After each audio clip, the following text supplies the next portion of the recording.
ये सैफई में जब कैटरीना कैफ और सल्लू ला के वहाँ ठुमके लगाते हैं और वहाँ सैफई की सड़कें साफ होती हैं, उससे तो अच्छा ही हो रहा है ना, ये उससे अच्छा हो रहा है कि नहीं हो रहा है। और मैं बताऊं, यहीं पर सड़कें थी और सिर्फ फीता काट के चले जाते थे, आज तक सड़क नहीं। आज गांव की सड़कें और रोड देख लीजिए आप, एकदम तबीयत खुश हो जाएगी जिधर से निकलेंगे आप। ठीक है, राम मंदिर बताता है कि जलवा किसे कहते हैं, ठीक है, काम किसे कहते हैं। ये सिर्फ कहते हैं कि जुमलेबाजी कर रहे हैं, मंदिर वही बना रहे हैं, काम भी वही कर रहे हैं, मंदिर भव्य बनेगा। और आप लोग जाएंगे और वहाँ दीप उत्सव में गए होंगे तो देखा होगा क्या भव्य नजारा था, देखने पे एकदम दिल एकदम खुश हो गया। मगर साहब अभी जो विपक्ष मुद्दा बनाया हुआ, जैसे आप लोग युवा हैं, बार बार अखिलेश यादव मंच पे जाते कहते हैं युवा बेरोजगार कर दिया, किसान को मार के खा। मैं बता रहा हूँ। अच्छा ये बताइए, 70% भर्ती सिर्फ पश्चिमांचल में निकलनी चाहिए, पूर्वांचल वालों को क्या मिला? इन्हें पैसा दे के घूस लेकर इन्होंने नौकरी दी है। एक पक्ष और एक जात के लिए, जातिवाद के लिए राजनीति करते हैं ये, ठीक है, आप पता कर लीजिएगा इसे।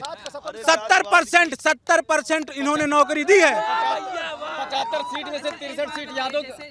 आप जिला अध्यक्ष उठाकर देख लीजिए समाजवादी पार्टी का, आपको 70% एक 70% एक जात का आदमी नहीं मिलेगा। भैया एक मिनट बोलने दीजिए, जातिवाद की बात मत करिए क्योंकि आप समझदार नागरिक हैं। मैं तो ये कहता हूं कि जात पात खत्म करके विकास के नाम पर और देश के नाम पर वोट देना चाहिए। मैं राम मंदिर को बड़ा मुद्दा नहीं मानता हूं।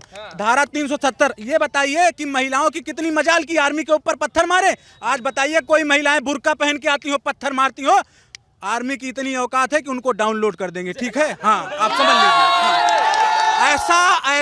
ऐसा कभी नहीं हुआ जैसा पहली बार हो रहा है। अब आर्मी जिस तरीके से आजाद है, ऐसे कभी आजाद नहीं थी। अच्छा, विपक्ष वाले इसमें भी तर्क देते हैं भैया, हाँ, कि ये जो 370 है आपको खाने को थोड़ी ना देगा, विपक्ष वालों का तर्क है। जी। धारा 370 पता है किसे कहते हैं? बताइए, आपका देश है, आप वहाँ तिरंगा नहीं फैला सकते, ये कैसी आजादी है? कहाँ चले गए आप? बताइए, वहाँ पर सिर्फ 3 लोग अब्दुल्ला ये सब सिर्फ नौटंकी करें, पैसे पे बेचें, ऐसा कुछ नहीं, ठीक है। सिर्फ हमको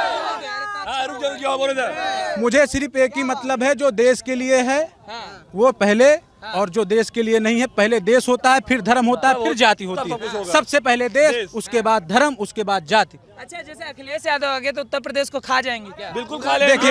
देखिए मैं बता रहा हूँ, मैं बता रहा हूँ। देखिए, अच्छा ये बताइए, जब भैया ऐसा ना बोलिए, जब टिकट बिकेगा भैया सुनिए, जब टिकट बिकेगा तो क्या होगा? विधायक काम थोड़ी करेगा। जब वो 10 करोड़ रुपए दे के टिकट लेगा, जब 10 करोड़ लेके जब टिकट देगा वो, तो क्या विकास करेगा? वो कोई विकास नहीं करेगा। जब यहाँ पर किसी को, जो भी पार्टी को मतलब जिस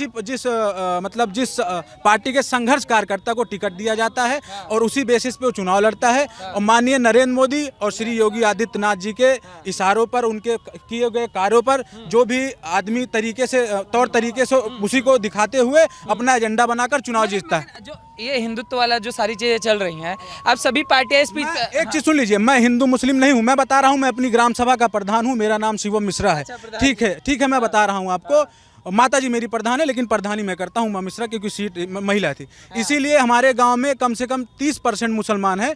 मैं उनके यहाँ ताजिया में भी जाता हूँ और उनके जागरण होता है हमारे यहाँ। अभी एकादशी को कल ही जागरण था और उनका एक हमारे गांव में यार मोहम्मद है, 500 रुपये का चंदा आया था। तो आप जैसी सोच होगी, एक चीज़ सुन लीजिए, जो पाकिस्तान के अंदर में मतलब हिंदुस्तान के अंदर में आकर पाकिस्तान का झंडा फैलाने का काम करेगा, उसको हम मुँह तोड़ जवाब देंगे, इतना जान लीजिए। कतई बर्दाश्त नहीं करेंगे, कतई नहीं बर्दाश्त। तो पूरा योगी वाली बोली बोल रहे हैं आप भैया। ये योगी की बोली नहीं है, ये योगी की बोली नहीं है। मेरे मैं बता रहा हूँ, मैं बनारस गए थे, ये भी मेरे मित्र हैं, मैं बनारस गया था। पाकिस्तान मैच जीतती है, इसी हिंदुस्तान की बनारस जैसी पावन धरा पर पाकिस्तान की जीत पर जश्न मनाया जाता है। ये बताइए कहाँ का इरादा है? ये कैसे यहाँ पर जिन्ना जैसे लोग आतंकवादी पैदा किए जा रहे हैं, इनके लिए आप क्या बोलेंगे? बताइए क्या बोला जाएगा इनके लिए? अमित शाह बोले, अमित शाह का भी अलीगढ़ का अभिभाषण सुने होंगे, उन्होंने कहा सपा के पास एक जैम है, जिन्ना, आजम खां, मुख्तार। अभी एक पिक्चर आई है सूर्यवंशी, आप लोगों ने देखा होगा, इसलिए नाम ले रहा हूँ कि ये लोग अभी देखिए मजार में ट्रेंड करके, आपने उसमें मैं इस पे बोलना नहीं चाहूँगा क्योंकि फिल्मी दुनिया में आकर बात समझ में नहीं आएगी। मेरा एक ही इरादा है, पहले देश, फिर धर्म, फिर जाति, इसके अलावा मैं कुछ नहीं मानता हूँ, ठीक है? पहले देश है, फिर जात है, फिर धर्म है। मेरे लिए मुसलमान भी उतना सम्मानित है। मेरे लिए कैसे है आपके लिए? मैं बताऊं, अच्छा एक चीज सुनिए, मैं बता रहा हूं। राकेश टिकैत, आप बताइए, प्रोटेस्ट करते हैं। आनंद विहार में मेरा घर है, आनंद विहार में मेरा दिल्ली में घर है। नहीं, दिल्ली से नहीं, हम यहीं से हैं। मेरी वहां पर भी जमीन है, वहां पर भी घर वाले रहते हैं, आधी फैमिली। बताइए, 4 सड़कें हैं, आप 4 सड़कें जाम करके बैठ जाइए, कैसा प्रोटेस्ट है? आप इसको कैसा मानते हैं? इसको कैसा मानते हैं? पता है,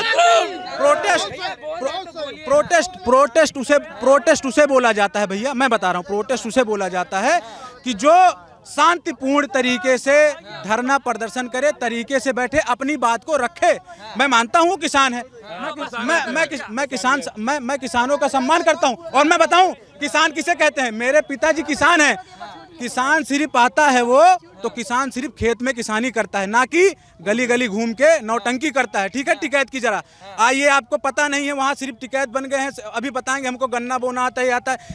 अभी राहुल गांधी निकल आएंगे, इनसे पता कर लिया जाएगा ना, तो गन्नों को झाड़ियाँ ही बताएंगे लोग। ठीक है, कुछ नहीं पता है। आप बताइए किस चीज़ का पेड़ लेके आएंगे, सब कुछ बताऊंगा। किसानी किसे कहते हैं? हमारी दादी थी, आज के 10-15 साल पहले छान के नीचे जब पानी गिरती थी तो दादी हमारी उठाकर साइड करती थी। हम किसानी जानते हैं, हम गरीबी जानते हैं, गरीबी किसे कहते हैं। ठीक है, हमारे पास आज भी 80 बीघे खेत है। ठीक है, उसी में मान के चलिए कि पूर्वांचल एक्सप्रेस भी बगल में चली गई। 80 बीघे खेत है, हमारे नाम नहीं है, पिताजी के बाबा के नाम था। 3 पिताजी हैं, अभी सब लोग फैमिली एक में, सबके नाम है। किसानी किसे कहते हैं? तीनों लोग करते हैं, खूब अच्छी तरीके से जानते हैं और बखूबी जानते हैं किसानी कैसे की जाती है। ठीक है, तो हर चीज़ ये जो कह रहे हैं, इनका जो है, क्या नाम है इनका, राकेश टिकैत, ये बार बार यही कहते हैं कि किसानों को योगी आदित्यनाथ खा गए हैं और जब तक सत्ता से नहीं उखाड़ेंगे तब तक मानेंगे नहीं। ये जी सुना होगा। देखिए, वो चीज़, उनका कहने का मतलब जो है वो सिर्फ एक ही चीज़ है, भड़काऊ भाषण देना, जनता को गुमराह करना। लेकिन पब्लिक इतनी समझदार है कि वो विकास के नाम पर वोट देगी। ऐसा नहीं है कि सिर्फ को आप चले आए और लेके एक माइक ले लिया और दौड़ाकर बोलते हुए चले आ रहे हैं कि आपको, ऐसा कुछ नहीं है। आदमी जनता मैं बता रहा हूँ, पहली बार जीवन में ऐसा देखा है। अभी यही सरकार पहले थी, 12 घंटे लाइट आती थी, उसमें 6 घंटे कटती थी। आज 18 घंटे लाइट रहती, मैं झूठ नहीं बोल रहा हूँ, कटती 18 घंटे लाइट रहती है। और गांव की सड़कें ऐसी थी भाई साहब ना, मैं बता रहा हूँ, यही बजट पास करने में प्रधानी की हालत खराब हो जाती थी। आइए, मेरी कभी ग्राम सभा में दिखाऊंगा, मनरेगा पार्क बन रहा है, बालू का कहीं भी प्रयोग हो रहा होगा तो वास्तव में जाँच लगवा दीजिएगा। गारंटी के साथ कह रहा हूँ, ऐसा पार्क बनवा रहा हूँ और गाँव में ऐसी इंटरलॉकिंग करा रहा हूँ जिसका कोई जवाब नहीं, इतना जान लीजिए। और आज ब्लॉक पे पैसा इतने आसानी से पास होता है जिसका कोई जवाब नहीं, इतना जान लीजिए। चलिए प्रधान जी आते हैं हम लोग।